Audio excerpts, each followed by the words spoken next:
ಅದು ಮಳೆ ಅಂಚಿನ ಒಂದು ಚಿಕ್ಕ ಹಳ್ಳಿ. ಹೆಸರಿಗೆ ತಕ್ಕಂತೆ ಯಾವಾಗಲೂ ಮಳೆಯಿಂದನೇ ಕೂಡಿರುತ್ತದೆ. ಆ ಹಳ್ಳಿಯಲ್ಲಿ ಬರೀ ಹೆಂಗಸರೇ ವಾಸವಾಗಿದ್ದರು. ಲಕ್ಷ್ಮೀಪುರ ಹಳ್ಳಿಯಲ್ಲಿ ಗಂಡಸರಿರಲಿಲ್ಲ. ಅವರ ನೆರಳು ಕೂಡ ಸುಳಿಯೋದಿಲ್ಲ. ಲಕ್ಷ್ಮೀಪುರದಲ್ಲಿ ಬಟ್ಟೆ ತೊಳೆಯೋದು ಹೆಂಗಸರೇ, ಬೆಳೆ ಬೆಳೆಯೋದು ಹೆಂಗಸರೇ. ಆ ಗಂಡಸರು ಬರೋದೇ ಇಲ್ಲ. ಆ ಹಳ್ಳಿನ ನೋಡಲು ಕೂಡ ಭಯಪಡುತ್ತಿದ್ದರು. ಹೀಗಿರುವಾಗ ಆ ಹಳ್ಳಿಗೆ ಫೀಲ್ಡ್ ಆಪರೇಷನ್ ಆಫೀಸರ್ ಆ ಹಳ್ಳಿಯಲ್ಲಿ ಏನೇನು ಇದೆ ಎಂದು ವರದಿ ಬರೆಯಲು ಬಂದಿದ್ದನು. ಅವನ ಹೆಸರು ವಿಜಯ್. ವಿಜಯ್ ಆ ಹಳ್ಳಿಗೆ ಬಂದು ಇಳಿದನು. ವಿಜಯ್ ಆ ಹಳ್ಳಿಯಲ್ಲಿ ಬರೀ ಹೆಂಗಸರನ್ನೇ ನೋಡಿ ಅವನು ತುಂಬ ಗಾಬರಿಗೊಂಡನು. ಅಲ್ಲೇ ಪಕ್ಕದಲ್ಲಿ ಇದ್ದ ಒಬ್ಬ ಮುದುಕಿಯ ಬಳಿ ವಿಜಯ್ ಹೋಗಿ, ಅಜ್ಜಿಯವರೇ, ಇಲ್ಲಿ ಸರ್ಕಾರಿ ಕ್ವಾರ್ಟರ್ಸ್ ಎಲ್ಲಿದೆ? ಹೇ ಹುಡುಗ, ನೀನು ಈ ಊರಿನಲ್ಲಿ ಏನು ಮಾಡುತ್ತಿರುವೆ? ಅಜ್ಜಿ, ನಾನು ಸರ್ಕಾರಿ ಅಧಿಕಾರಿ. ನಿನಗೆ ಈ ಹಳ್ಳಿಯ ಬಗ್ಗೆ ಗೊತ್ತಿಲ್ವಾ? ಏನದು ಅಜ್ಜಿಯವರೇ? ಈ ಹಳ್ಳಿಗೆ ಯಾವ ಗಂಡಸರು ಬರುವ ಹಾಗೆ ಇಲ್ಲ. ಇದು ಈ ಹಳ್ಳಿಯ ಪದ್ಧತಿ. ಅಯ್ಯೋ, ಯಾರಜ್ಜಿ ಈ ಸಂಪ್ರದಾಯವನ್ನು ನಂಬುತ್ತಾರೆ? ಸುಮ್ನೆ ಏನೇನೋ ಹೇಳಬೇಡಿ. ನನ್ನ ಕ್ವಾರ್ಟರ್ಸ್ ಎಲ್ಲಿದೆ? ಅಯ್ಯೋ ಹುಚ್ಚು ಹುಡುಗ, ನಿನಗೆ ಬುದ್ಧಿ ಬರಬೇಕು ಎಂದರೆ ನೀನು ಇಲ್ಲೇ ಇರಬೇಕು ಎಂದು ಹೇಳಿದರು. ವಿಜಯ್ ಆ ಕ್ವಾರ್ಟರ್ಸ್ ಬಳಿ ಹೋಗುತ್ತಿದ್ದನು. ಆವಾಗ ದಾರಿಯಲ್ಲಿ ಪೂರ ಹೆಂಗಸರು ಓಡಾಟ, ಮಾತು ಕೇಳಿಸುತ್ತಿತ್ತು.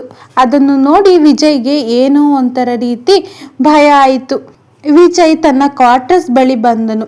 ಆ ಮನೆಯಲ್ಲಿ ಕೆಲಸ ಮಾಡುತ್ತಿದ್ದ ನಿಂಗವ್ವ ವಿಜಯನು ನೋಡಿ ಅವನ ಹತ್ತಿರ ಬಂದು, ಬುದ್ಧಿ, ನೀವು ಯಾರು? ಈ ಹಳ್ಳಿಯಲ್ಲಿ ಏನ್ ಮಾಡ್ತಾ ಇದ್ದೀರಾ? ನಾನು ಈ ಹಳ್ಳಿಗೆ ಬಂದಿರುವ ಅಧಿಕಾರಿ. ಇನ್ನೂ 1 ವಾರ ಇಲ್ಲೇ ಇರುತ್ತೇನೆ. ಅಯ್ಯೋ ಬುದ್ಧಿ ಅವ್ರೆ, ನಿಮ್ಗೆ ಈ ಹಳ್ಳಿಯ ಬಗ್ಗೆ ಗೊತ್ತಿಲ್ವಾ? ಅರೆ ನಿಂಗಮ್ಮ, ನನಗೆಲ್ಲ ತಿಳಿದಿದೆ.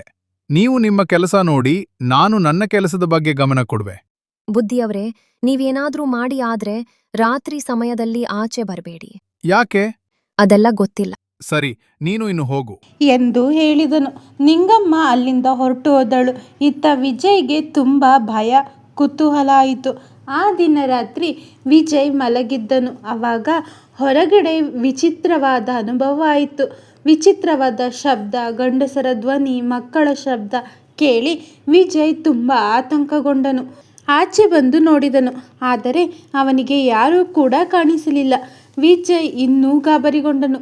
ಮರುದಿನ ವಿಜಯ್ ಆ ಹಳ್ಳಿಯನ್ನು ನೋಡುತ್ತಾ ಹೋಗುತ್ತಿದ್ದನು. ಆವಾಗ ಅವನಿಗೆ ಕೆಲವು ಹೆಂಗಸರ ಗುಂಪನ್ನು ನೋಡಿದನು. ಅವರ ಬಳಿ ಹೋಗಿ, ಅಕ್ಕನವ್ರೆ, ಈ ಹಳ್ಳಿಯಲ್ಲಿ ಏನು ನಡೀತಾ ಇದೆ? ಆ ವಿಚಿತ್ರ ಶಬ್ದಗಳೇನು? ಅದೆಲ್ಲ ನಿನಗ್ ಬೇಡ, ನೀನು ಬಂದಿರುವ ಕೆಲಸ ನೋಡ್ಕೋ. ಅಕ್ಕನವ್ರೆ, ನನಗೆ ಈ ಹಳ್ಳಿಯಲ್ಲಿ ಏನು ಆಗುತ್ತಿದೆ ಎಂದು ಹೇಳಿ ದಯವಿಟ್ಟು. ನೋಡು, ನಿನಗೆ ಇದೆಲ್ಲ ಬೇಕಾಗಿಲ್ಲ. ನಿನಗೆ ದಿನ ಕಳೆದಂತೆ ಎಲ್ಲವೂ ಅರ್ಥವಾಗುತ್ತದೆ ಎಂದು ಹೇಳಿದರು. ವಿಜಯ್ ಅಲ್ಲಿಂದ ಹೊರಟು ಹೋದನು.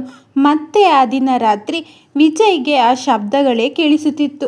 ವಿಜಯ್, ಈ ದಿನ ಏನಾದರೂ ಸರಿ, ನಾನು ಈ ಹಳ್ಳಿಯಲ್ಲಿ ಏನಾಗ್ತಿದೆ ಎಂದು ತಿಳಿದುಕೊಳ್ಳಲೇಬೇಕು ಎಂದು ತನ್ನಲ್ಲಿ ತಾನು ಅಂದುಕೊಂಡು ಆಚೆ ಬಂದನು. ಆಚೆ ಬಂದು ನೋಡಿದನು, ಆದರೆ ಅವನಿಗೆ ಏನೂ ಕಾಣಿಸಲಿಲ್ಲ. ಇನ್ನು ಸ್ವಲ್ಪ ದೂರ ಹೋಗಿ ನೋಡಿದನು. ಇಡೀ ಹಳ್ಳಿನೇ ನಿಶಬ್ದವಾಗಿರುವಾಗ ಆ ಹಳ್ಳಿಯಲ್ಲಿ ಗಂಡಸರು ಮಾತನಾಡುತ್ತಾ, ಓಡಾಡುತ್ತಾ, ಹಾಸ್ಯ ಮಾಡುತ್ತಾ, ಕುಣಿಯುತ್ತಾ, ಮಕ್ಕಳೆಲ್ಲ ಸಂತೋಷದಿಂದ ಕುಳಿದು ಕುಪ್ಪಳಿಸುತ್ತಿದ್ದರು. ಅದನ್ನು ನೋಡಿ ವಿಜಯ್ ಬೆಚ್ಚಿಬಿದ್ದನು. ಆವಾಗ ಅಲ್ಲಿಗೆ ಒಬ್ಬ ಅಜ್ಜಿ ಬಂದರು. ಏನು ಹುಡುಗ ನೀನು ಇಲ್ಲಿ ಏನು ಮಾಡುತ್ತಿರುವೆ? ಅಜ್ಜ, ನಾನು ಇಲ್ಲಿ ಶಬ್ದ ಆಗುತ್ತಿತ್ತು, ಏನು ಎಂದು ನೋಡಲು ಬಂದೆ. ಸರಿ ಸರಿ, ನೀನು ಇಲ್ಲಿಂದ ಆದಷ್ಟು ಬೇಗ ಹೋಗಿ ಮನೆ ಸೇರಿ. ವಿಜಯ್ ಅಲ್ಲಿಂದ ಹೊರಟು ಹೋದನು. ಮರುದಿನ ವಿಜಯ್ ಅವರ ಮನೆಯ ಕೆಲಸ ಮಾಡುತ್ತಿದ್ದ ನಿಂಗವನ ಬಳಿ ಬಂದು, ಅಕ್ಕ, ಈ ಹಳ್ಳಿಯಲ್ಲಿ ಏನಾಗ್ತಿದೆ? ಏನಾಯ್ತು ಬುದ್ಧಿಯವರೇ? ರಾತ್ರಿ ಹೊತ್ತಲ್ಲಿ ಬರುವ ಆ ಗಂಡಸರು ಮಕ್ಕಳು ಯಾರು? ಅಯ್ಯೋ ಬುದ್ಧಿಯವರೇ, ನೀವು ಆ ಗಂಡಸರನ್ನು ನೋಡಿದ್ರಾ? ಹೌದು ನಿಂಗಮ್ಮ. ಅಯ್ಯೋ ಬುದ್ಧಿಯವರೇ, ಅದು ದೆವ್ವಗಳು. ರಾತ್ರಿಯ ಸಮಯದಲ್ಲಿ ಇಲ್ಲೂ ಬಂದು ಹಾಡಿ ಕುಣಿದು ಕುಪ್ಪಳಿಸಿ ಹೋಗುತ್ತವೆ ಎಂದು ಹೇಳಿದರು.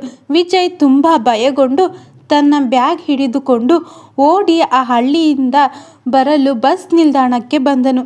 ಆವಾಗ ಅವನಿಗೆ ತಿಳಿದ ವಿಷಯ ತುಂಬ ಭಯಾನಕವಾಗಿತ್ತು.